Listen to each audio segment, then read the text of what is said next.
Greetings, dear souls, and a heartfelt welcome to Stillness Unfolded, where we pause to seek the stillness that reveals our deepest truths.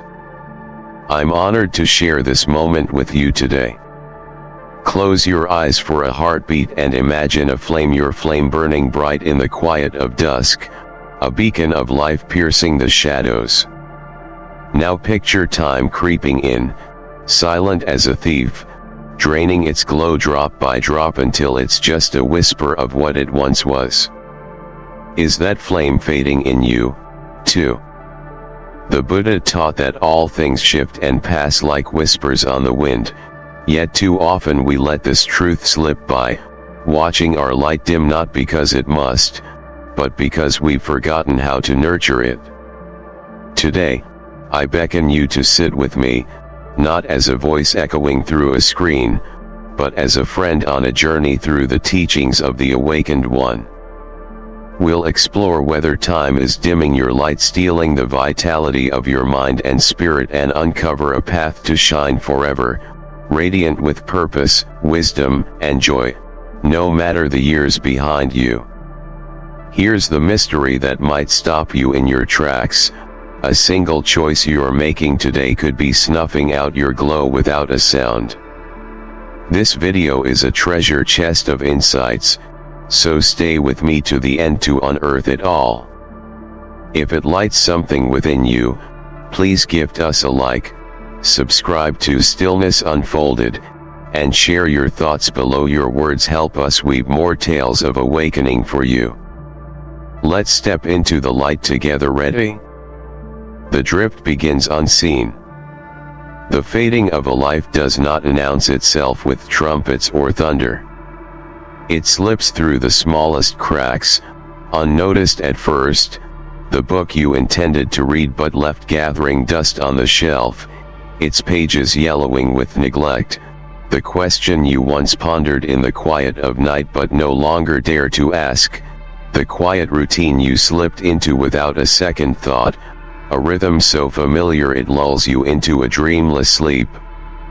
One day, your mind is a garden teeming with curiosity, ideas blooming like lotus flowers in the morning light, their petals unfurling with the promise of discovery.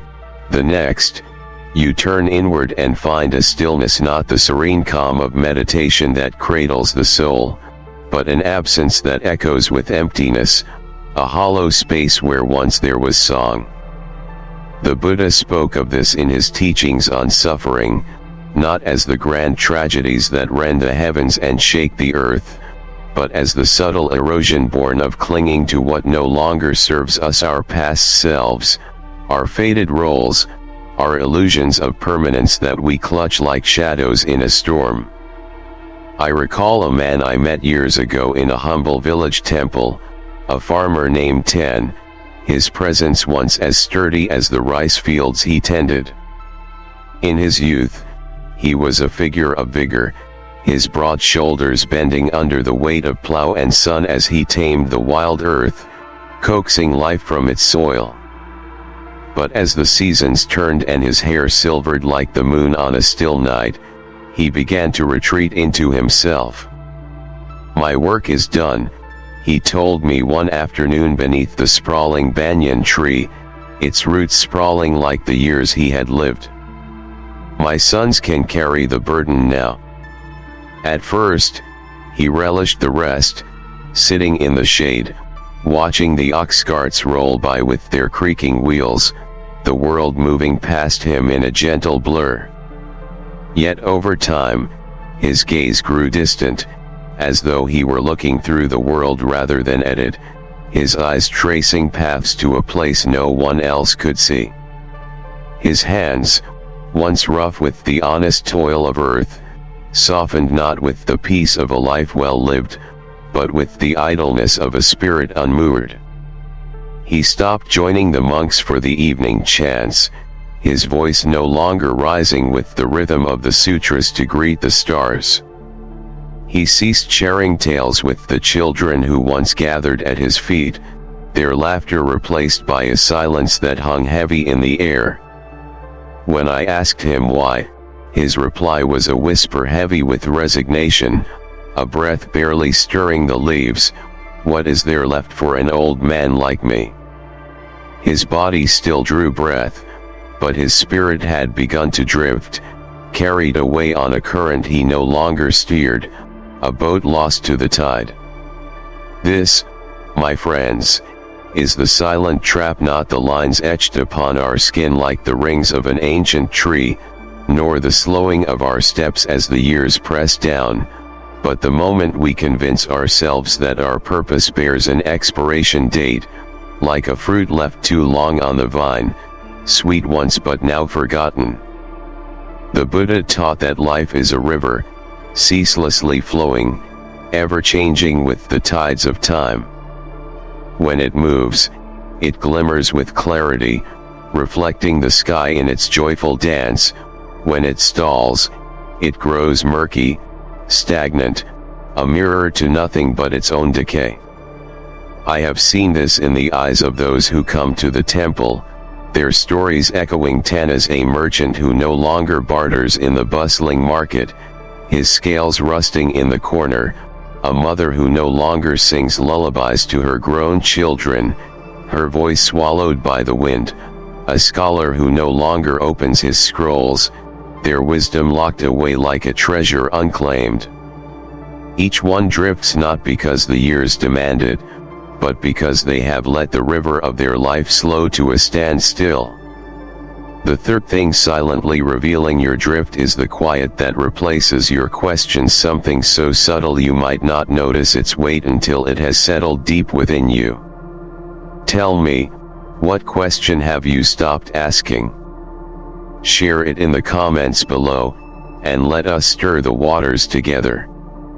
So I ask you now, as the wind asks the leaves swaying in its embrace, are you flowing with the stream of becoming, or have you let your current falter? The illusion of completion.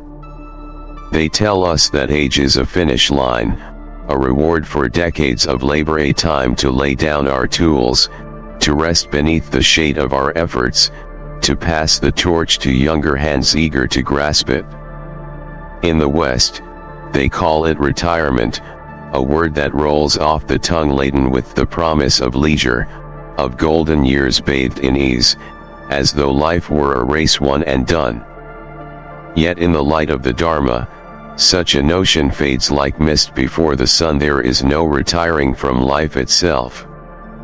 The Buddha walked this earth until his final breath at 80, his feet tracing dusty paths through villages, his voice weaving teachings beneath the ancient trees, his mind as sharp as a blade honed by wisdom, his compassion a boundless sea that embraced all who came to him. Why did he not stop, even as his body bent with the weight of years? Because he knew that purpose is not a task to be checked off a list, completed and cast aside like a worn sandal. It is a flame within us, a living ember we must tend with care lest it flicker and fade into the dark. Consider the tale of Sister Lin, a nun I knew in my early years at the monastery, her presence as steady as the temple bell that called us to prayer. For decades, she stitched robes for the Sangha, her needle threading through coarse fabric with the patience of a river carving stone, each stitch a silent offering. She cooked rice and broth, her hands stirring pots with a rhythm that fed both body and soul, the steam rising like incense to the heavens. She taught novices the sutras, her voice soft but firm, guiding them through the labyrinth of the Buddha's words as a lantern lights a shadowed path. But as the years pressed upon her like monsoon rains, her fingers grew frail, trembling too much to hold a needle or lift a ladle. Many assumed she would retreat to her quarters, her days now a quiet vigil until the end, her shadow lengthening in the twilight. Yet Lin met their expectations with a smile, her eyes alight with a truth they had overlooked. The body may tire, she said, her words as gentle as a breeze, but the heart does not. She took up a brush and began writing letters to distant temples, her ink flowing with insights on meditation and mindfulness, crossing mountains and rivers to touch lives she would never see. Her purpose did not end, it shifted, like a stream finding new banks to cradle its waters. At 92, she passed with a pen still resting in her hand, her final letter incomplete, a testament that life does not pause unless we surrender to the illusion of completion. Contrast this with the modern tale I hear too often, whispered in the temple halls by those who come seeking solace. They arrive, these weary travelers, their shoulders bowed as though carrying the weight of a lifetime, their voices hushed with surrender. I've worked hard, they say, their words a litany of past triumphs, fields sown, children raised, homes built brick by brick. I've paid my dues. Isn't it time to stop? But stop what, I wonder, as I sit with them beneath the flickering lamps? Stop learning the secrets of the wind that rustles the leaves, or the stars that whisper truths in the night? Stop giving the kindness that ripples through a stranger's day, a pebble dropped in still water? Stop becoming the fuller, wiser self you were born to be, a seed yet to bloom? The danger is not in resting the body after a long day's toil, as even the ox seeks shade, it is in resting the spirit, letting it lie dormant as though its work were a harvest already reaped. I have sat with men whose laughter once filled the temple courtyard, their voices rising like the morning bell, only to hear it fade into a silence so deep it weighs upon the air, a stillness that cloaks the heart. The second thing silently revealing your surrender to this illusion is the absence of your song, something so familiar you might not notice its loss until the quiet deafens you. What melody have you stopped singing? Share it in the comments below, and let us hum it together once more. The Buddhist path to reclaim your light. So how do we escape this silent drift, this creeping shadow that dims our days like dusk swallowing the sun? The Buddha offers us a lantern to guide our steps, the Noble Eightfold Path, a way of living that keeps the mind awake, the heart alive, and the spirit aflame, its glow piercing through the fog of forgetfulness. It is not a gift reserved for the young with their swift feet or the unburdened with their eager eyes, it is a path for all who draw breath, from the child chasing butterflies in the meadow to the elder resting beneath the banyan tree, his staff a silent companion. From the Dharma and my own years of walking this earth, sandals worn thin by countless steps, I share with you 3 steps to reclaim your light, each a thread in the tapestry of awakening, woven with the wisdom of the awakened one. First, embrace impermanence, the heartbeat of all existence, the rhythm that pulses through every leaf and stone. The seasons turn, painting the trees with gold and stripping them bare, the body weathers, its vigor bending like bamboo in the wind, the world shifts beneath our feet, a dance of arising and passing away, nothing stands still, not even the stars.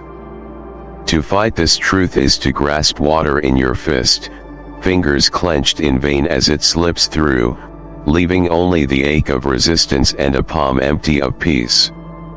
I once knew a monk who cherished a teacup, its porcelain delicate as a newborn leaf, painted with lotus blossoms that seemed to bloom with every sip, a quiet joy in his hands. One day, it fell from his grasp and shattered across the stone floor, fragments scattering like petals in a storm. Wasn't that painful? I asked, my voice tinged with sympathy, expecting sorrow. He laughed, a sound like bells carried on the wind. It was already broken in my mind, he said, his eyes bright with understanding. I loved it while it lasted. When we release our grip on what was our youth with its fleeting strength, our former titles now echoes in the dust, our glories that fade like footprints in sand, we open our hands to what is, a new dawn breaking over the hills, a fresh breath filling the lungs, a chance to grow anew. Impermanence is not a thief stealing our treasures, it is a teacher, whispering that every ending is a doorway to begin again. Second, seek wisdom daily, for the mind is a garden that thrives only with care, its soil rich with potential. Neglect it, and weeds of dullness take root, choking the light, tend it, and it blossoms with insight, a lotus rising from the mire. In my temple, I watch the elders who gather for the sutras, their bodies bent with age like trees shaped by years of wind, their steps a slow pilgrimage to the hall, leaning on canes carved with patience. Yet their eyes shine as they unravel the meaning of dukkha, the nature of suffering that binds us all, or the boundless reach of compassion that sets us free.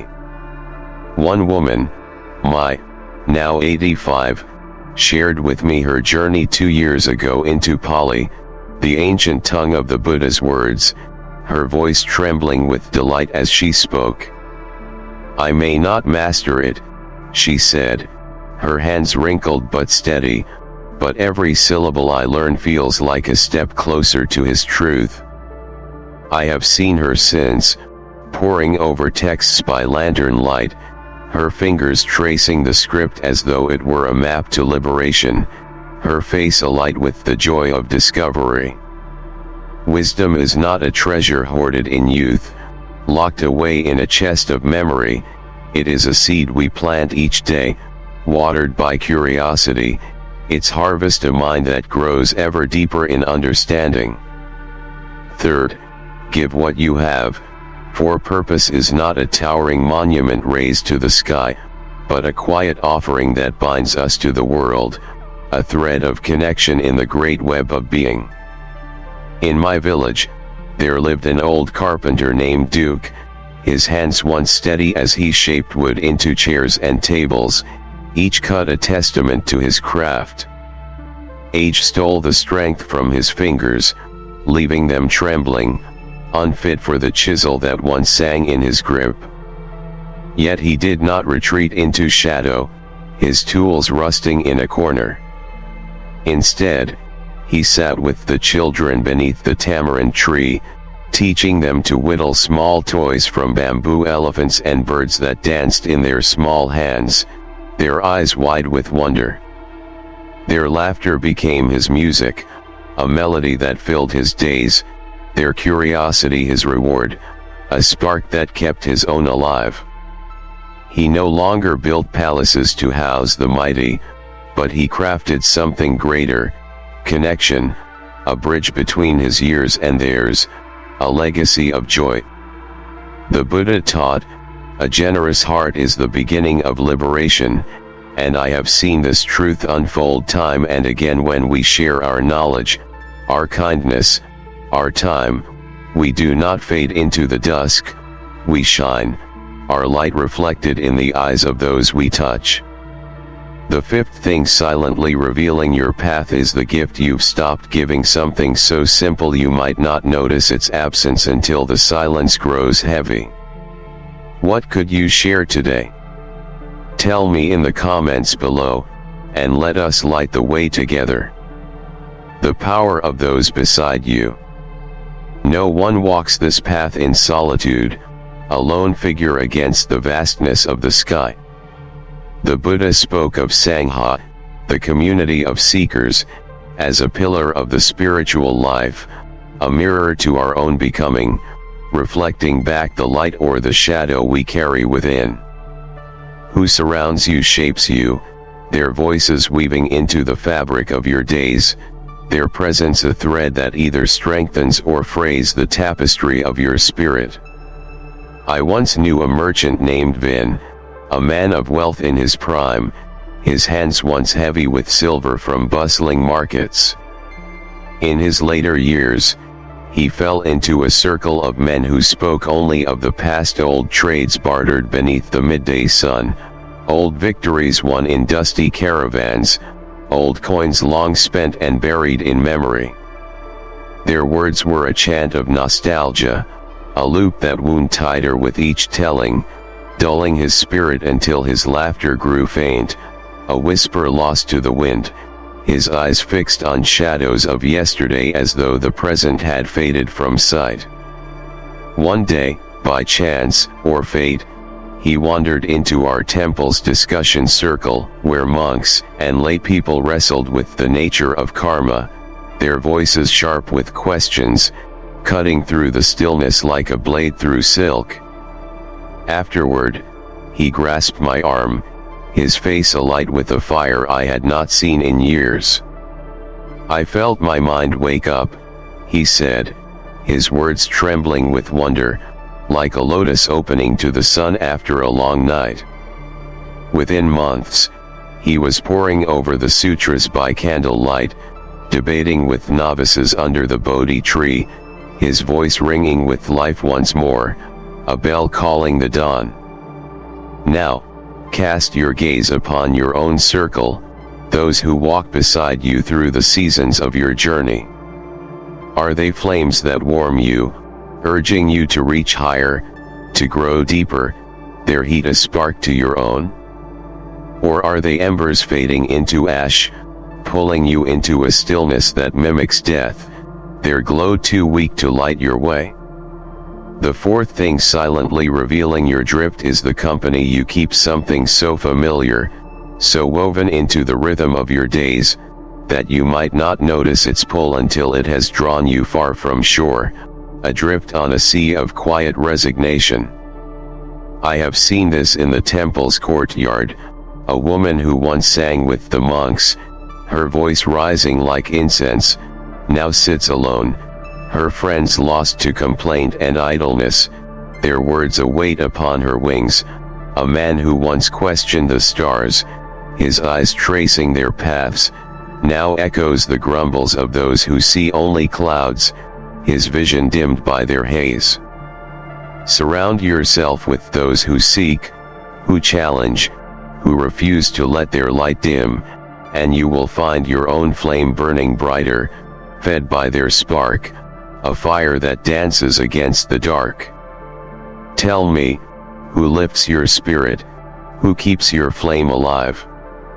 Share their name in the comments below, and let us honor those who walk with us, kindling our light when the winds grow cold. So I ask you, as the Buddha asked his disciples beneath the Bodhi tree, their faces turned to his voice, their hearts open like leaves to the dawn, will you drift, carried away by the tides of indifference, or will you rise, a flame piercing the night? The years do not cast this verdict, etching it in stone for you to bear.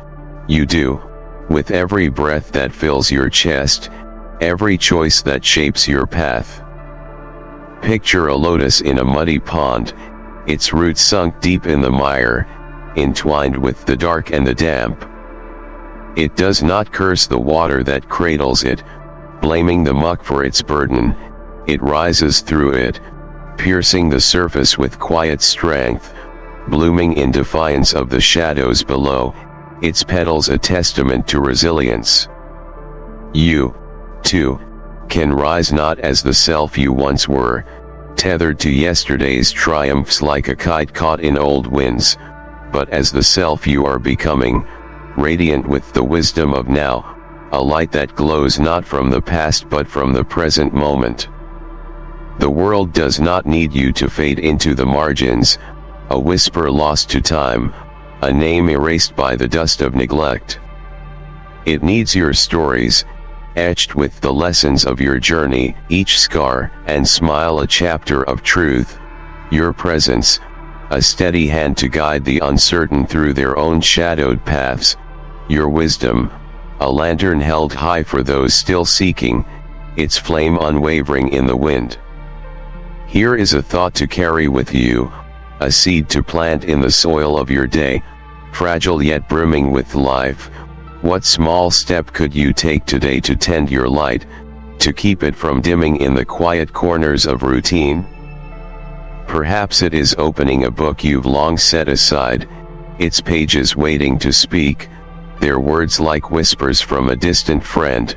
Perhaps it is speaking to someone new, their voice a breeze to stir your stillness, a ripple across your calm. Perhaps it is sharing a piece of your heart, a gift to another's dawn, a kindness that blooms where it lands. The sixth thing silently revealing your awakening is the choice you make in this moment, something so fleeting you might not notice its power until it lifts you higher. What will you choose today? I would love to hear your answer. Leave it in the comments below, and let us weave a tapestry of inspiration together, thread by thread, light by light. The river of life flows for you still, its waters clear and deep, singing with the promise of movement. Will you step into its current, feeling its embrace, or linger on the shore, watching it pass? In the end, my friends, time doesn't dim your light, it's merely a mirror, showing you what you choose to reflect. The Buddha taught that life is not a candle burning down to its end, but an endless becoming, a flame that shifts and dances with every breath. I think of my teacher, a monk who lived 97 summers, his frame frail as a reed, yet his laughter a melody that rang through the temple like a chime in the breeze. In his twilight days, he sat tracing poems of the wind, each stroke of his pen a spark of delight, each verse a testament that he never let his light fade. He fanned it, letting it soar until the final flicker.